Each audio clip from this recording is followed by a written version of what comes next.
সদ্যজাতকে কবরের চেষ্টা মায়ের। জলপাইগুড়ির ক্রান্তি ব্লকের নৃশংস ঘটনা। গ্রেপ্তার করা হয়েছে শিশুটির বাবাই সেই জায়গা যেখানে সদ্যজাতকে পুঁততে দেখেন স্থানীয়রা। সরাসরি চলে যাব, আমার সঙ্গে প্রতিনিধি রকি চৌধুরী রয়েছে, কথা বলবো রকির সঙ্গে। রকি, কবরের চেষ্টা করেছেন মা, অন্যদিকে গ্রেফতার করা হয়েছে তার বাবাকে। ঠিক কি হয়েছিল, কেন এই ঘটনা ঘটাতে গিয়েছিলেন এই দম্পতি, এবং স্থানীয়রা কি বলছেন গোটা বিষয় নিয়ে, কি আপডেট?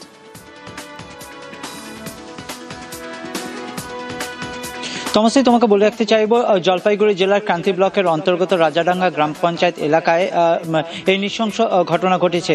সদ্যজাত শিশুকে হত্যা করে বাড়ির কোনোতেই মাটিতে পুঁতে দেওয়ার চেষ্টার অভিযোগ উঠেছে সেই এলাকারই বাসিন্দা রেজিনা বেগম এবং তার পরিবারের উপরে।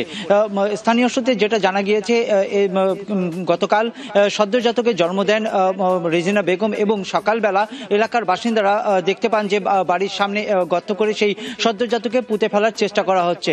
এরপর এলাকার বাসিন্দারা কিন্তু ক্ষোভে ফেটে পড়ে এবং স্থানীয় যে ক্রান্তি ফাঁড়ি রয়েছে সেখানে পুলিশকে খবর দিলে ঘটনাস্থল কিন্তু তড়িঘড়ি পুলিশ ছুটে যায় এবং সেই খবর দেওয়া মাত্রই কিন্তু পুলিশ যখন সেখানে পৌঁছায় সেই সময় কিন্তু সেই অভিযুক্ত রেজিনা বেগম সেখান থেকে পালিয়ে যায় সদ্যজাতর মৃতদেহ ফেলে। এরপর কিন্তু গোটা ঘটনা তদন্ত শুরু করেছে ক্রান্তি থানার পুলিশ এবং সদ্যজাতের মৃতদেহ কিন্তু ইতিমধ্যে উদ্ধার করেছে। এই ঘটনা প্রসঙ্গে যখন তদন্তে নামে সেই ক্ষেত্রে কিন্তু রেজাউল হক নামে যে ব্যক্তি রয়েছেন সেই সদ্যজাতের পিতা, তাকে গ্রেপ্তার করা হয়েছে এবং যে মেন অভিযুক্ত রেজিনা বেগম তার খোঁজে তল্লাশি চালানো হচ্ছে গোটা এলাকায়। গোটা ঘটনায় কিন্তু ক্ষোভ প্রকাশ করেছে গোটা এলাকার মানুষ। বেশ রকি, তো আমি রাস্তা দিয়ে যাচ্ছিলাম, যাওয়ার সময় দেখতেছি যে ও কিছু একটা পুঁতে রাখতেছে। তো গিয়ে আমি দেখতেছি তো বাচ্চাটা মারার পরে এখানে রাখতেছে। মানে কেমন করে বাড়ি থেকে দেখছেন কি? মানে বাড়ি থেকে, আমি যখন বাড়ি থেকে রাস্তা দিয়ে যাচ্ছিলাম জমি বাড়ি, তো তখন মানে আমার চোখে পড়লো এমনটা যে ও কিছু একটা রাখতেছে এখানে। তো তখন গিয়ে দেখতেছে এরকম বাচ্চারা। কি মনে হচ্ছে, ও কি নিজে মেরে ফেলছে নাকি? মনে হচ্ছে যে মানে নিজে মারছে, মারার পরে পুঁতে রাখতেছে বাচ্চাটার মা। এখন পুলিশ কি আসছে ঘটনাস্থলে? পুলিশ প্রশাসন আসছে, তো একটা তো নিজ বিচার হবে, আমরা তো একটা বিচার চাই। এটা খুব দুঃখজনক ব্যাপার। মানে আমিও তো কিছুক্ষণ আগে শুনলাম আর কি। ব্যাপারটা হলো, আমি যেটা খবর পাইলাম যে একটা বাচ্চা এভাবে মারছে, মারা গেছে। তারপরে আমি আইসে দেখতেছি এখানে তো প্রশাসনও আসছে। তারপরে এখানে পাশাপাশি যারা আছে তারা যা বলতেছে আর কি, যে বাচ্চাটাকে ওর মা মারছে আর কি, এই সে ঘটনা। এখন ব্যাপারটা হলো যে প্রশাসন দেখুক ব্যাপারটা। মা কি ধরছে? না, মা তো শুনলাম পালিয়ে গেছে। এখন বাড়িতে কেউ নেই, বা ওই বাচ্চার বাবাও নেই। দুয়ারে রিপোর্টারে এবার যে খবরের দিকে নজর রাখবো, ছবিটা দেখাবো আপনাদের, যেখানে জমি বিবাদে অগ্নিগর্ভ চোপড়া। দুপক্ষের মধ্যে সংঘর্ষ, লাঠালাঠি, ধানের গাদায় আগুন, দুষ্কৃতীদের সংঘর্ষে জখম বেশ কয়েকজন গ্রামবাসী।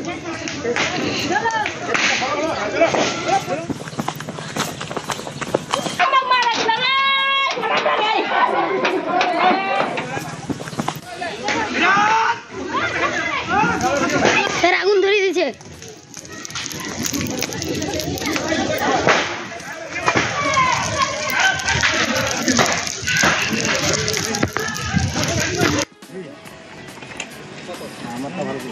সরাসরি চলে যাব, চঞ্চল বোধক রয়েছে আমার সঙ্গে, চঞ্চলের সঙ্গে কথা বলবো। চঞ্চল, ঘটনার সূত্রপাত কি থেকে, যেখানে এই রকম অগ্নিগর্ভ পরিস্থিতি তৈরি হলো?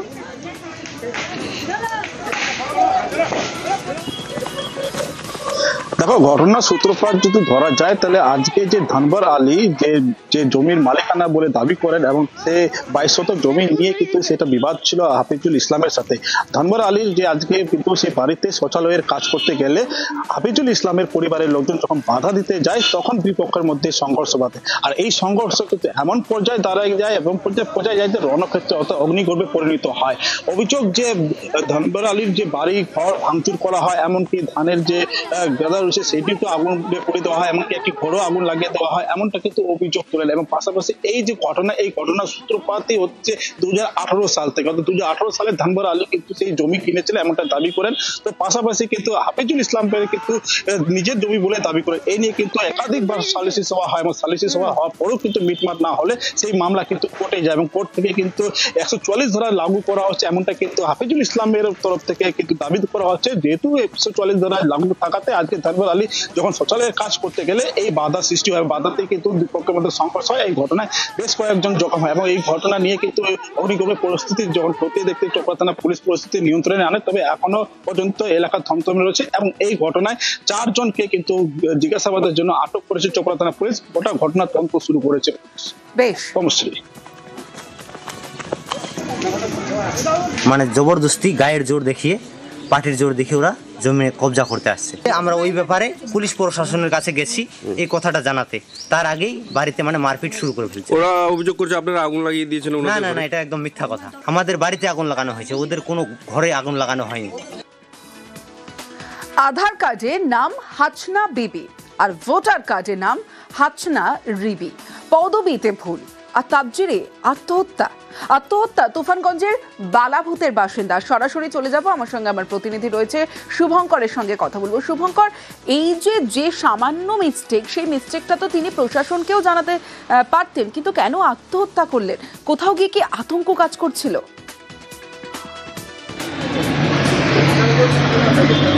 দেখো, একেবারেই তোমাকে জানিয়ে রাখি, এই যে মধ্য বালাভূতের বাসিন্দা হাসিনা বিবি, তার ভোটার কার্ডে নাম রয়েছে হাসিনা রিবি এবং আধার কার্ডে হাসিনা বিবি।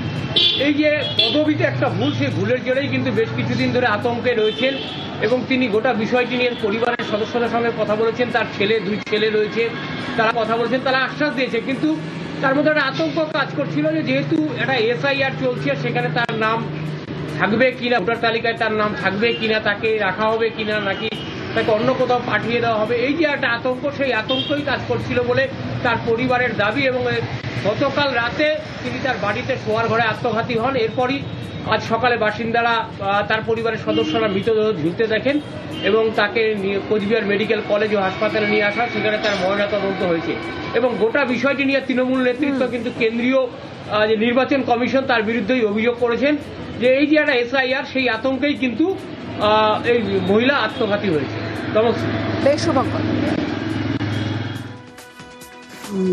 SIR কাগজের নাম ভুল, যে আধার কার্ডে আইডেন্টি কার্ডে নাম ভুল, বাচ্চার নাম ভুল, এই নিয়ে মেলা মানুষের কাছে গেছি। আমরা যদি করছি না গেলে কোনো অসুবিধা নাই, ঠিক করা যাবে, মেলা বুঝিয়েছি আমরা। তারপরে চিন্তা করে হতে যে কাজ এটা করছি, ফাঁসি দিয়েছি। এবার দেখাবো পুরনো মামলায় ধৃত পদ্মনেতা, গরু পাচার মামলায় ধৃত পরিতোষ মহলাদার। মঙ্গলবার রাতে তাকে ধরে বনগাঁ পুলিশ। আর বনগাঁ 77 নম্বর বুথের সভাপতি এই পরিতোষ। সরাসরি চলে যাব, অনিরুদ্ধ কীর্তনিয়া রয়েছে। অনিরুদ্ধ, একটু জানতে চাইবো, পুরনো একটা ঘটনা, কোন সালের এই মামলা, গরু পাচার মামলায় যে ধৃত পরিতোষ মহলাদার, কি জানা যাচ্ছে?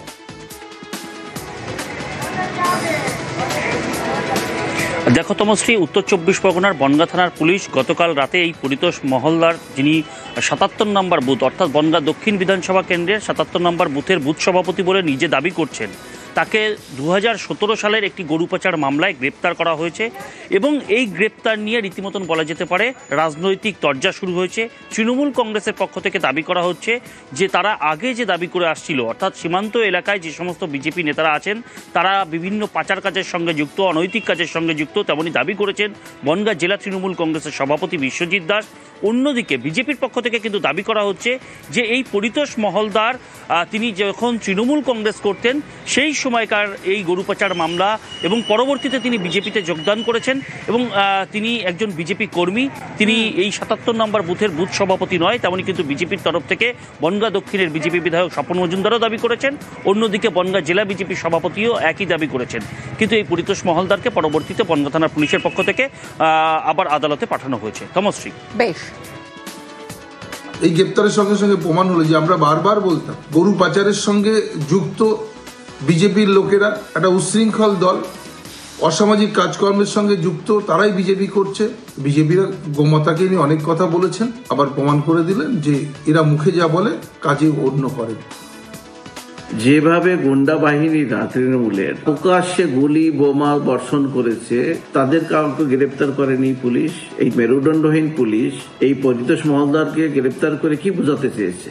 বিরোধীদের কণ্ঠরোধ করবে। পরিতোষ মহলদার যদি তৃণমূলের থেকে কোনো পাপ করে থাকে, সেই পাপের প্রায়শ্চিত্ত করতে এসছে বিজেপিতে। বিজেপি একটা স্বচ্ছ দল, বিজেপি কোনো অন্যায় কাজকে প্রশ্রয় দেয় না।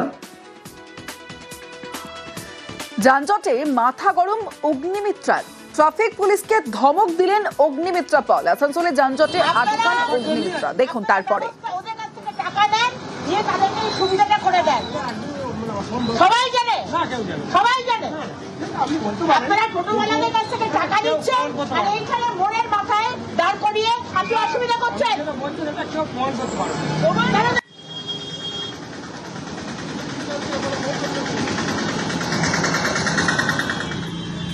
घर में खड़ा होकर आदमी ये पैसेंजर नहीं उठाएंगे, समझ में आया? चलो निकल रहे हैं। অগ্নিমিত্রা বাস রাস্তায় দাঁড়িয়ে অটো টোটো, সরাসরি চলে যাব। দীপক রয়েছে আমার সঙ্গে। দীপক, ঠিক কি হয়েছিল?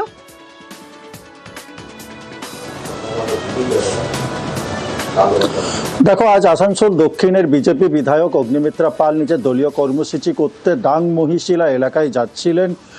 তখনই কিন্তু আসানসোল বাজার চত্বরে হাটান রোড মোড়ে তিনি দেখতে পান কি তীব্র যানজট। যেই পথ দিয়ে তিনি যাবেন সেই রাস্তা কিন্তু যানজটে তার গাড়ি আটকে পড়ে এবং সেই আটকে পড়ার পরই কিন্তু অগ্নিমিত্রা পাল দেখা যায় কি গাড়ি থেকে নেমে গিয়ে রীতিমতো কর্তব্যরত যে ট্রাফিক কর্তা থাকে তাকে ধমক দিতে থাকেন। শুধু ট্রাফিক পুলিশকে ধমক না, রাস্তার উপরে যেই অটো এবং টোটো চালকরা ছিল দাঁড়িয়ে অটো এবং টোটো নিয়ে, তাদেরকেও রীতিমতো ধমক দেওয়া শুরু করে। অগ্নিমিত্রা পলের অভিযোগ কি এই রাস্তার তীব্র যানজট সবসময় থাকে এবং এই রাস্তার উপরেই কিন্তু আসানসোল জেলা হাসপাতাল, তাই কিন্তু রোগীরাও হাসপাতালে যেতে সমস্যার মুখে পড়তে হয় এবং যে কর্তব্য ট্রাফিক পুলিশের ট্রাফিক ব্যবস্থা নিয়ন্ত্রণে রাখা কিন্তু তা করছে না, এমনটাই অভিযোগ করেন তিনি এবং তারপরে কিন্তু ধমক দেওয়া শুরু করেন ট্রাফিক পুলিশকে। যদিও স্বাভাবিকভাবে এই ঘটনা সামনে আসার পরই রাজনৈতিক রং চেপেছে তৃণমূলের পাল্টা অভিযোগ বিধায়কের যে কাজ তিনি সেই কাজ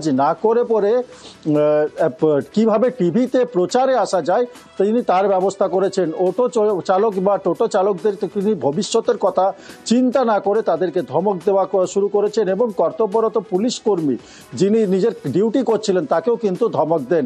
স্বাভাবিকভাবেই কিন্তু এই ঘটনা সামনে আসার পরে রাজনৈতিক রং চেপেছে শাসক বিরোধীর মধ্যে।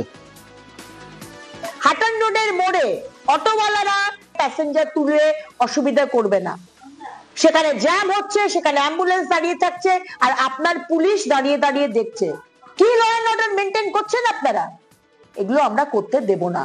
1 ঘন্টা সময় দিয়ে এসেছি, আমি আবার ওই রাস্তা দিয়ে যাব। যদি আমি দেখি আমি কিন্তু রাস্তার অবরোধে নামবো। এটা তো নতুন নয়, এর আগেও উনি করেছেন এই ধরনের, পুলিশ প্রশাসনকে থ্রেট দেন। অ্যাকচুয়ালি উন্নয়নের কাজ উনি সেই অর্থে করতে পারেননি, নির্বাচন চলে এসেছে, এখন মাথা কাজ করছে না। যেখানে যেখানে যানজট থাকে ওনাকে সময় নিয়ে তো একটু আগে বেরোলেই সেটা আমার মনে হয় ভালো হয়। এই অভিযোগ করে বাজার গরম না করে নির্দিষ্ট ফোরামে তো এগুলো উনি জানাতে পারেন।